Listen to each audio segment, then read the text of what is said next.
Welcome Aquarius to your Aquarius November 2020 tarot reading and forecast. It's great to see the subscribers back again.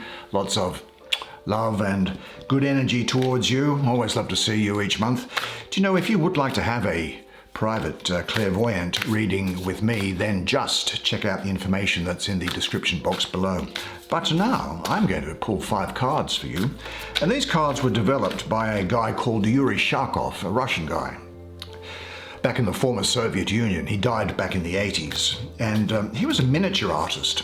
You know how the Russians would do, there's the 9 of clubs.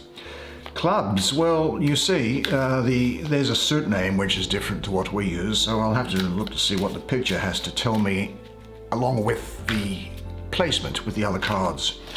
So, you know how the Russians used to do like little miniature paintings on eggs and things like that? Well, this guy was a miniature artist. There's the page of clubs.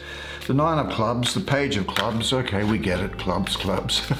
So he did this. Now, I don't know where and when it surfaced into the West, this deck, but it was given to me. There's the 5 of Swords. It was given to me by a client. And do you know, there's actually something which says that you should never buy your own tarot cards, you know, and I never have. There's the King of Clubs. Okay, we're getting the clubs idea. You should never buy your own tarot cards, it is said. If you have a deck in mind that you particularly like, tradition has it that you should drop big hints to your loved one or friends to say, boy, I'd really love to have that deck, and receive it as a gift rather than buy it yourself.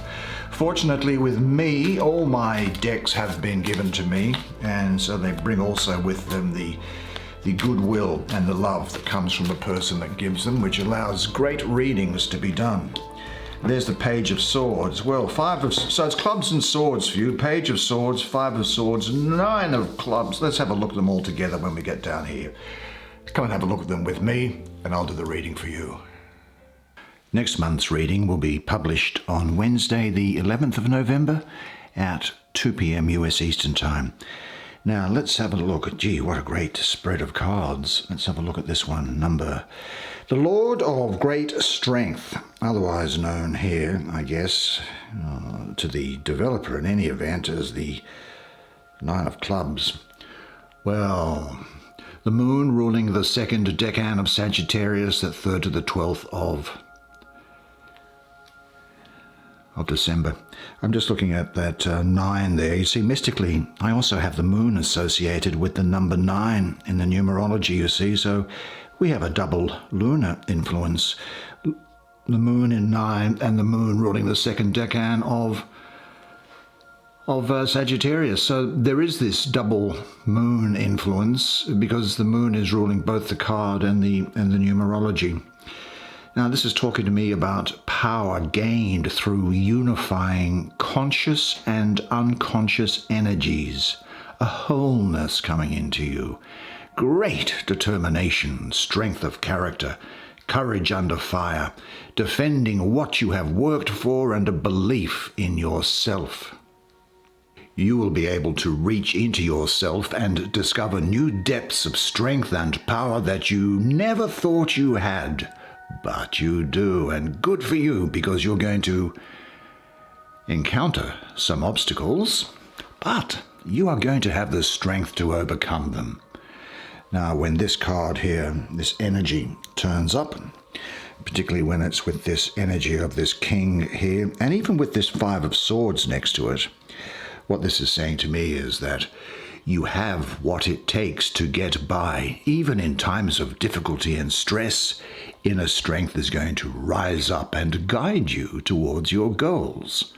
Now, in the process, you'll learn more about yourself and your abilities and gain a new all-round perspective which brings security and self-confidence. Do you know, you are in the process, I think, of discovering your real strength. Trust your inner guide. You may want to take part in groups which can help you develop and unfold your potential. Are you a little afraid of your own strength? In what areas in your life does this fear come up? I think you should pay attention to your dreams at this time, but say to yourself, I know more and more clearly who I am. This recognition leads to the full development of my potential strength. Well, let's go next to this card, which has a lot of Sagittarius around it for me, so I think that might be important to you. So might also Scorpio, I think. Look, this is indicating to me. Let's have a closer look at you. Hello there. Good on you, King. You're looking very kingly there. Very, very well done.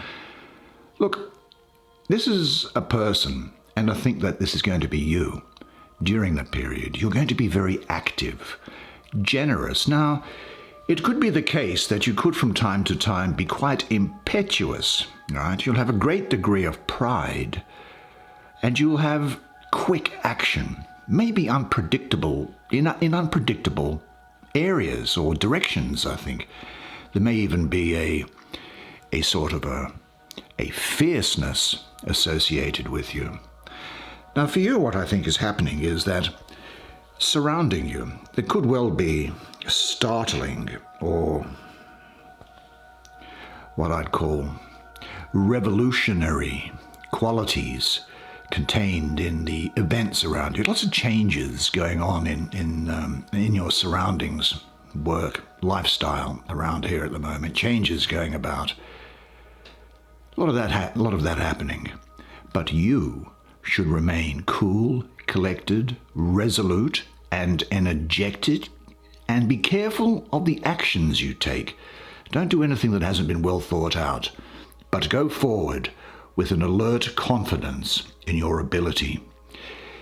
This is speaking to me of you being very energetic and ambitious, really quite adventurous, I think, at this time. Determined, but then that's not surprising, is it, given that 9 of clubs that we looked at there.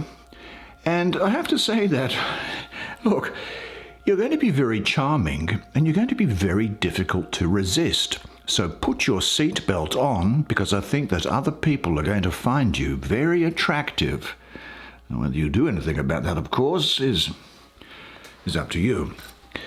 And I think that what there is also here, there's a sense here also of a sort of a budding entrepreneurship around here. But what I would suggest, though, is that make sure that you are able to adapt in your actions. I get the feeling, looking at this king here, that he is ill-fitted, really, to carry on his action. He has no means of modifying it according to circumstances. It's as if he has one bullet in the barrel, so to speak, and no plan B. So I think that this is something that you need to be aware of. Now, there is a very great influence of the moon there, as I say. And so this is talking to me about your emotions and nurturing. And it is important, I think, for you to follow what is instinctively right, or you could get actions that lead you into, using things to take you, try to find happiness outside of yourself through drinking or other things. This is also speaking to me of journeys and traveling, possibly a change of job. Or actually, I also see taking on new responsibilities in your life here, but your creative ideas being brought into action, and in particular, you certainly having the courage of your convictions. This is a time for you to find your vitality and to trust your gut instinct. That's that moon influence there. Let your hair down, give yourself a pep talk, and believe that you can do it. Be awake, ready for people or situations which could produce dynamic changes in your consciousness. Be grateful for this gift from existence. Receive it and don't cling to it. Does your present situation allow your energies to develop and unfold fully? And if not, what must be removed or changed? Seek out situations and opportunities that challenge you. Engage them with all of your energy. Say to yourself, every challenge which arises helps me grow. Every storm strengthens my roots. Well, where shall we go to next? Let's have a look here. We're all good here. Let's have a look at this. This Five of Swords. Do you know, this seems so out of place with all the other energies. I don't think this is talking about an event in your life. I think that this is here really for you to actually just to think about something. And what does it tell me that you need to think of? Well, the first thing to do is to look at this picture. Gee, it looks like the township burning in the background there, swords flying around everywhere. Well, Venus ruling the first decan of Aquarius, 22nd to the 29th of January. Now, Venus rules Taurus, which is an earth sign, isn't it? But here we have, with Venus in Aquarius, we have Venus ruling an air sign. Now, the two are at odds, because Venus is a lover and not a fighter, whereas Aquarius is a rebel ruled by Uranus, and Aquarius is a fighter, usually for causes, aren't you? You're a fighter. You've got plenty of spirit in you. So the individualistic and sometimes dispassionate nature of Aquarius clashes with Venus. Now, there's a number 5 down here as well, and I have a mystical association with the planet of Mars in there. And so Venus is overwhelmed by the fiery and dispassionate nature of Mars. And so there's not any astrological harmony in the card. I think what this card is doing is it's asking you to consider the concept of fear,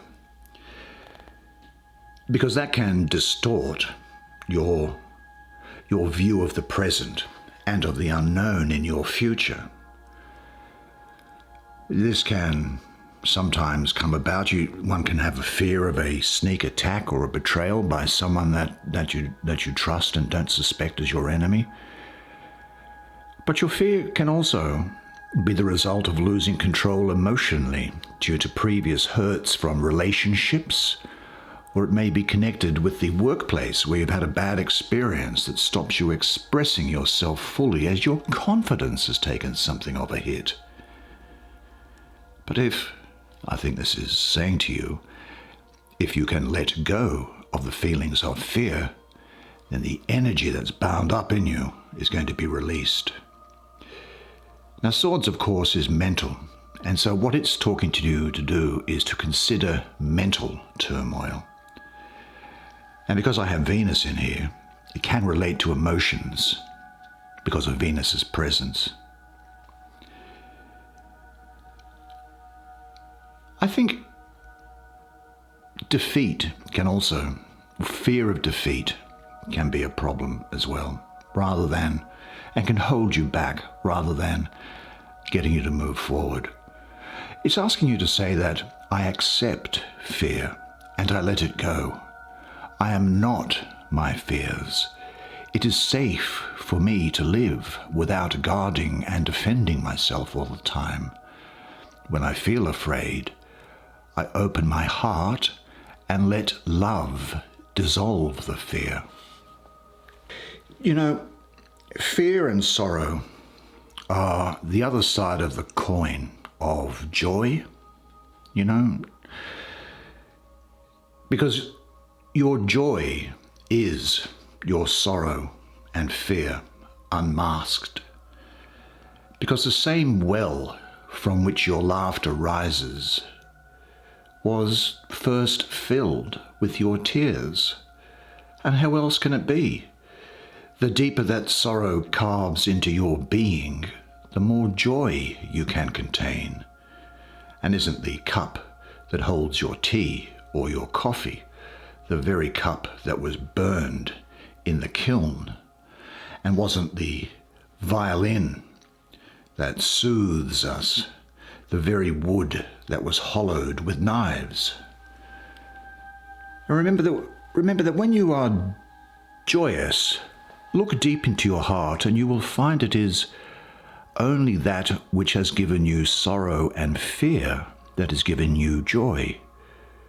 And when you are fearful or sorrowful, look again in your heart and you shall see that in truth you are weeping for that which has been your delight.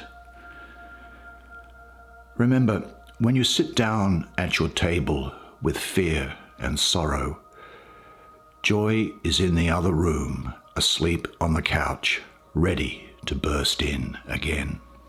Yep, so no need to be concerned about that, but that's there asking you just to consider that, I think. I don't think it's saying that there's anything there going to cause you sorrow or fear, because all these other cards are saying the complete opposite to you, and they all gang up on it, and it's a democracy, this game. Now let's have a look at it. Well, it looks like a young man. I get very much of a female energy around it. The court cards are interchangeable, and I will refer to it as being female because I'm getting a feminine energy around here. The Leo, Virgo, Cancer is round here. This is a person who is omnivorous in passion of whatever kind, entirely reckless in the manner of obtaining gratification, and is insatiable. Now, I refer to her as a young woman who is very energetic, individualistic, brilliant and daring, and expressing in love or in anger, but very, very enthusiastic.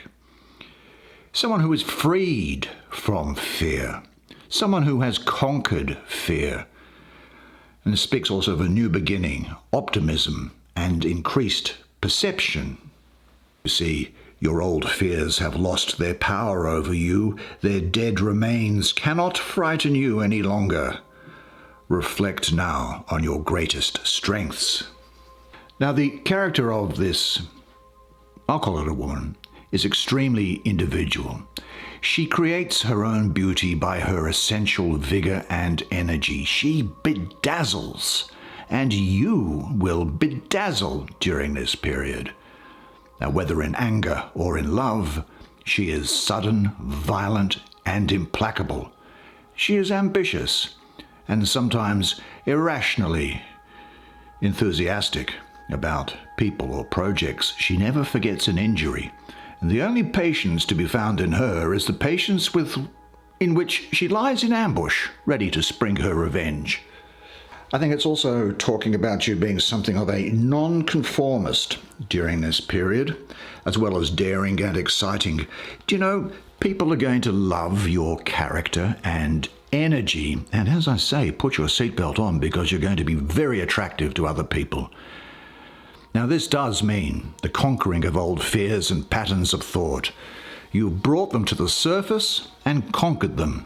Although, it has to be said, you have often learned things the hard way, haven't you? What is the next step in your life? Find it fearlessly. Learn about ways of transforming fearful feelings. Get involved, for example, in dance or sport or something, and say to yourself, my greatest strength is, and then fill in the blank. And then, as I accept my fear, it is transformed into love. Well, it's all happening for you because here is, and again I'll use a female form for it because it's feminine energy, but they are interchangeable, as you know. But this I call the Princess of the Rushing Winds. This is the Page of Swords. And again I'll refer to her as a young woman who is stern, possibly, look, this is someone that you may well know, you know. A Pisces, a Capricorn around you. Dare I say an Aquarius? Now, if it is the case, that's very much an energy that's associated with this.